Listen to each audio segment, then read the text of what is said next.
El Aeropuerto Internacional de Miami era un universo de cristal y acero, un laberinto de pasillos grises y luces frías que no ofrecían calidez alguna.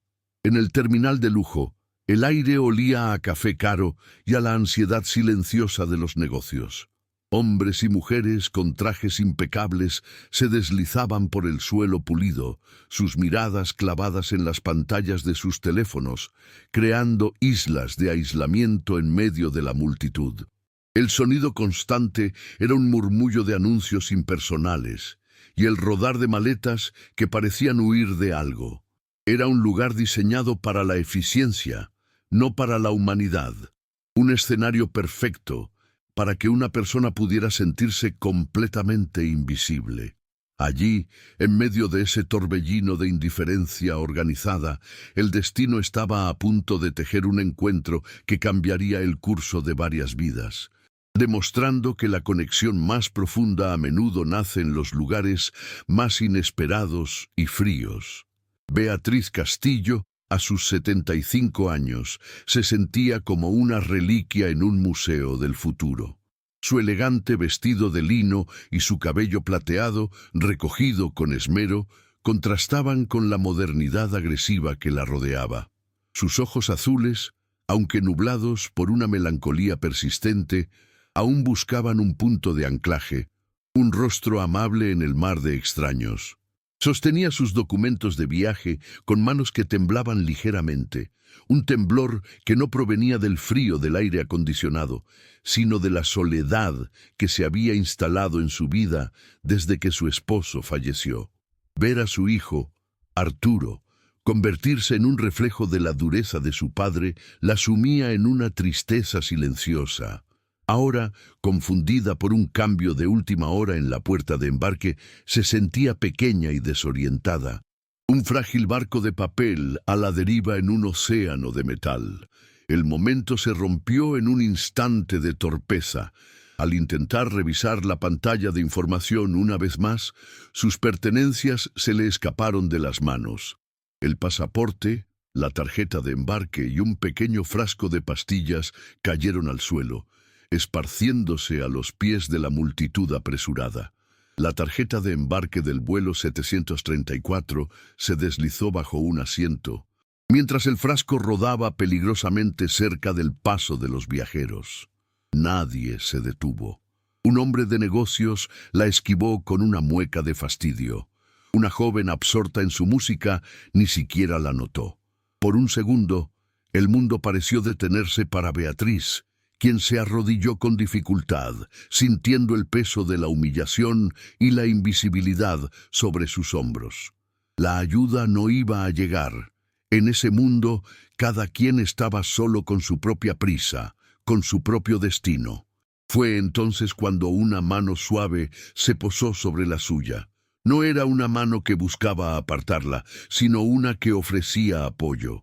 Laura, una joven de sonrisa fácil y mirada atenta, se había agachado a su lado, recogiendo con calma cada uno de los objetos caídos. Sin decir una palabra, le entregó el pasaporte y la tarjeta de embarque, y luego se estiró para recuperar el frasco de pastillas. Cuando ayudó a Beatriz a ponerse de pie, sus ojos se encontraron, y en esa mirada, la anciana vio una compasión genuina.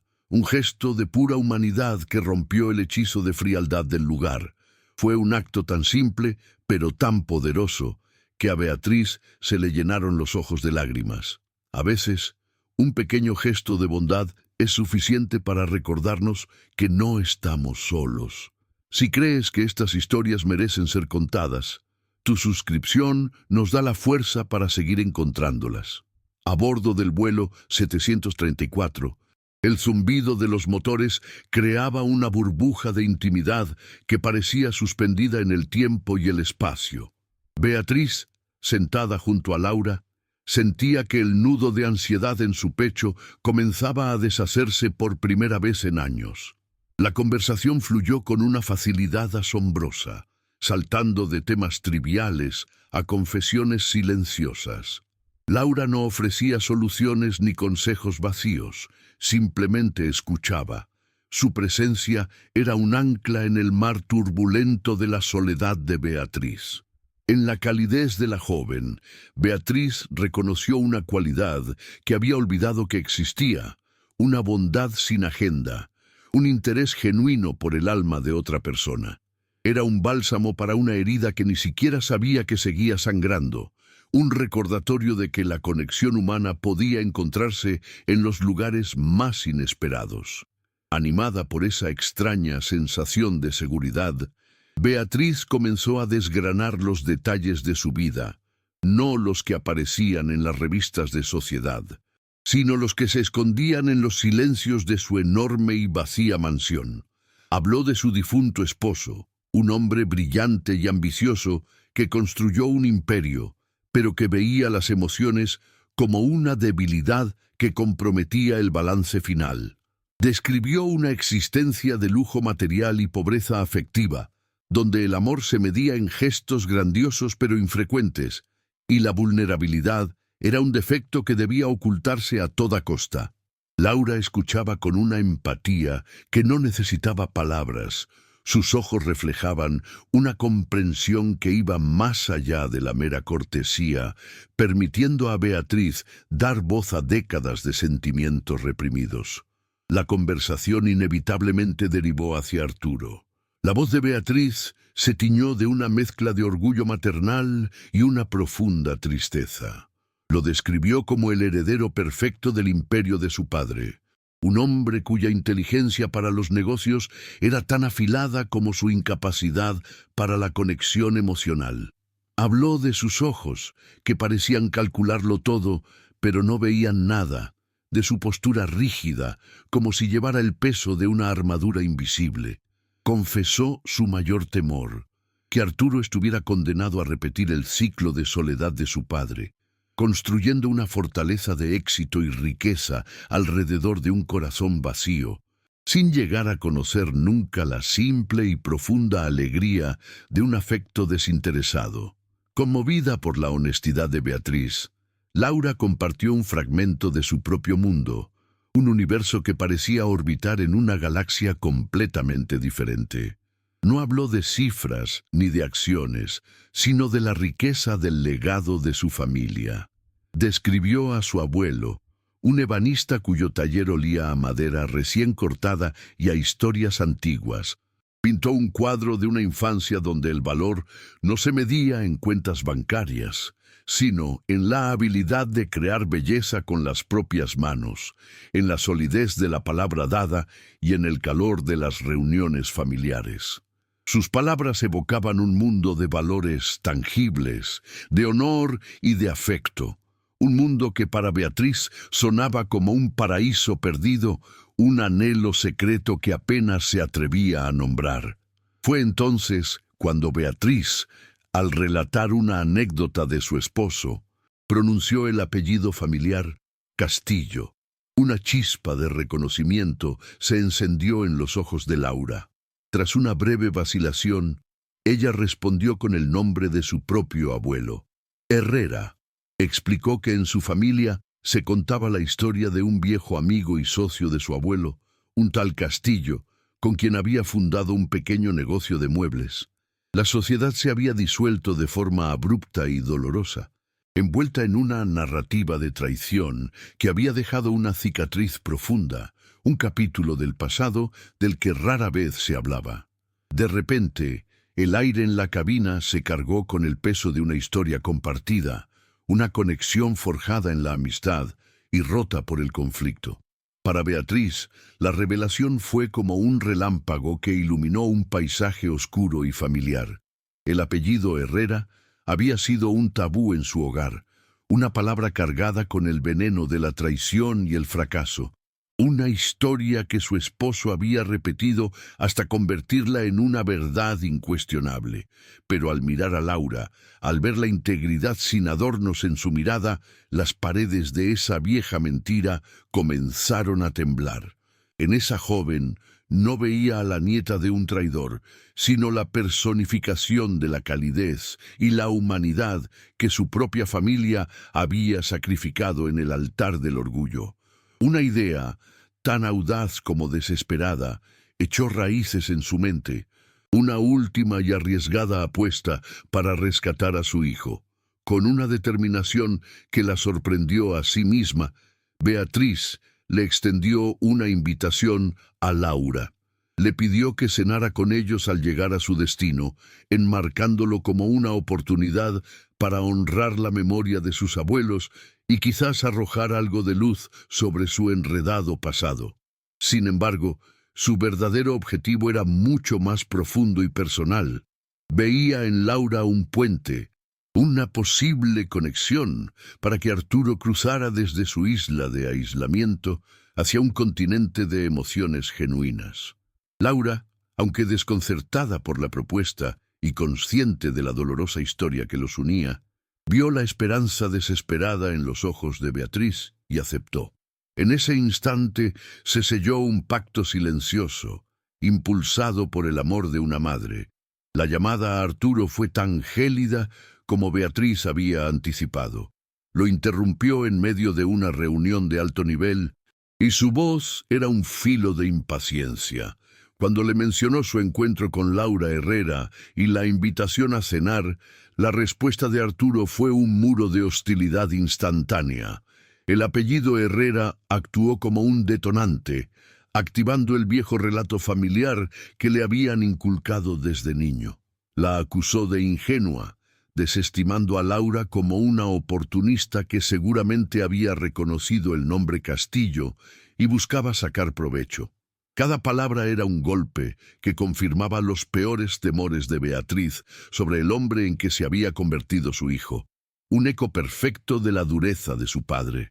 Pero esa vez, algo en Beatriz se negó a ceder.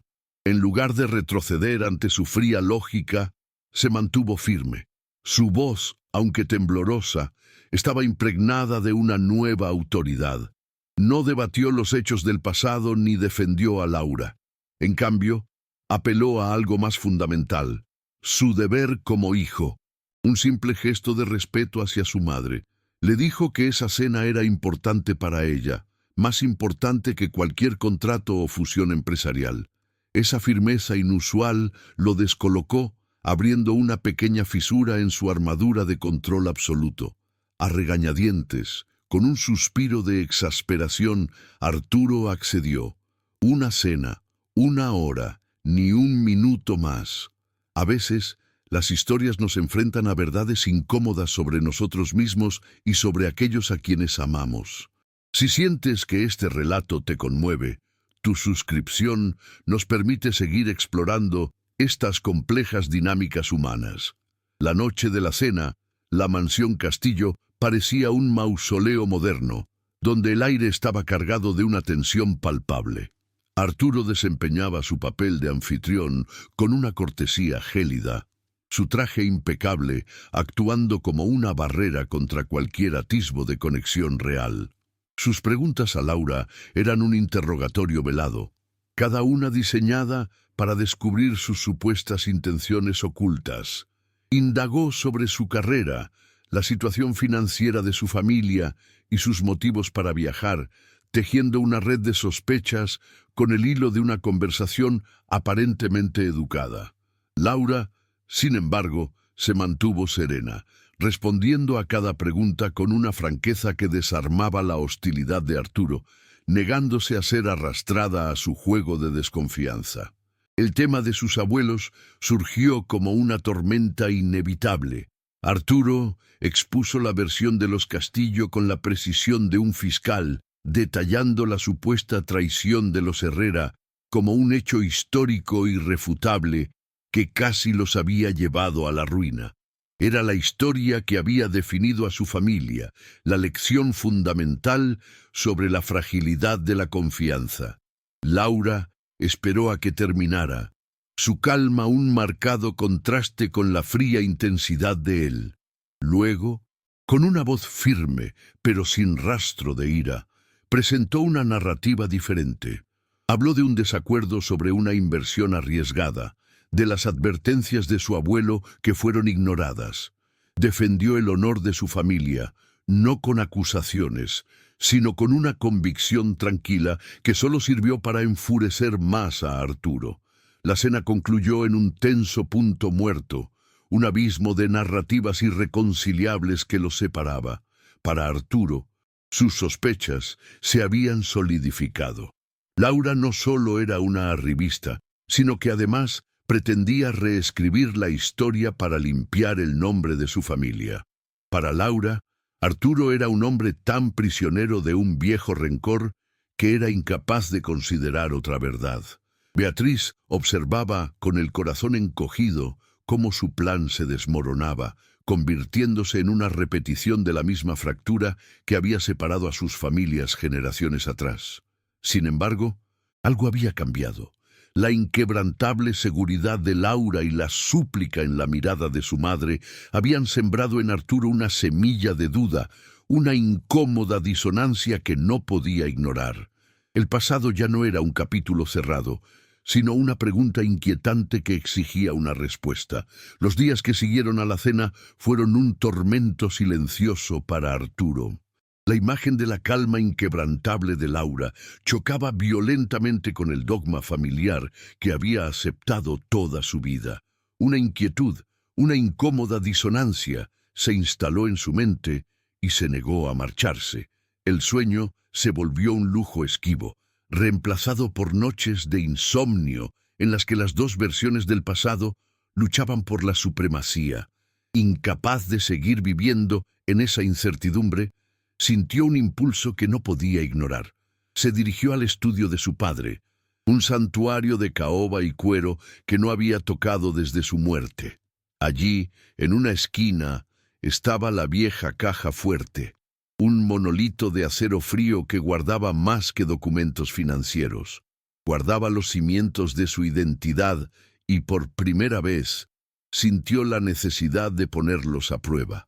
Con manos que temblaban ligeramente, una fragilidad que nunca se habría permitido mostrar, marcó la combinación que su padre le había confiado años atrás. La pesada puerta se abrió con un gemido sordo, revelando un interior que olía a papel viejo y a secretos guardados. No había fajos de billetes ni escrituras de propiedades, sino un pequeño cofre de madera. Dentro, encontró un diario encuadernado en piel y un sobre amarillento, sellado y sin dirección. Era la letra de su abuelo. Al romper el sello, sus ojos recorrieron las líneas de una caligrafía elegante pero temblorosa. La carta no era una acusación, sino una confesión. Describía una desastrosa decisión de inversión, tomada en contra de los sabios y repetidos consejos de su socio, Herrera. La ruina había sido su propia creación, un error nacido de la arrogancia. Arturo tuvo que sentarse, el aire escapando de sus pulmones como si hubiera recibido un golpe. Releyó la carta una y otra vez, pero las palabras no cambiaron. La historia de traición que había definido su visión del mundo, la que había justificado la frialdad de su padre y la suya propia, era una mentira. Una mentira construida para ocultar la vergüenza de un hombre demasiado orgulloso para admitir su fracaso. Entendió en ese instante el origen de la armadura emocional de su familia, una defensa heredada contra una herida autoinfligida. Se dio cuenta de que estaba en una encrucijada. Podía volver a guardar la carta en la oscuridad o usarla para romper un ciclo de dolor que había durado 3 generaciones. Afrontar el legado de nuestra familia puede ser el acto más solitario y valiente que existe. Si estas batallas silenciosas resuenan contigo, tu suscripción nos ayuda a seguir dando voz a quienes buscan romper las cadenas del pasado. No hubo una llamada telefónica ni un mensaje de texto. La acción requería una presencia física, una rendición cara a cara. Condujo por la ciudad, dejando atrás los rascacielos de cristal y acero que conformaban su reino para adentrarse en las calles arboladas y tranquilas donde vivía Laura. Su vecindario respiraba una sensación de comunidad y calidez que le resultaba extrañamente ajena. Se detuvo frente a una casa sencilla pero cuidada. con un pequeño jardín lleno de flores vibrantes. Durante varios minutos permaneció en el coche, sosteniendo la carta en su mano como si fuera a la vez un veneno y un antídoto. Cada fibra de su ser, entrenada para el control y la invulnerabilidad, le gritaba que se marchara. Pero la imagen de la mirada suplicante de su madre y la dignidad serena de Laura lo impulsaron a salir del auto. Cuando Laura abrió la puerta, su expresión de sorpresa se suavizó al ver el tormento en los ojos de Arturo. Sin decir una palabra, se hizo a un lado para dejarlo pasar. En la modesta sala de estar, rodeado de muebles de madera hechos a mano y fotografías familiares que irradiaban afecto, Arturo sintió cómo su mundo prefabricado se desmoronaba por completo. Su voz, normalmente un instrumento de mando y precisión, se quebró al empezar a hablar. No intentó resumir ni explicar, simplemente desdobló la vieja carta y comenzó a leerla en voz alta.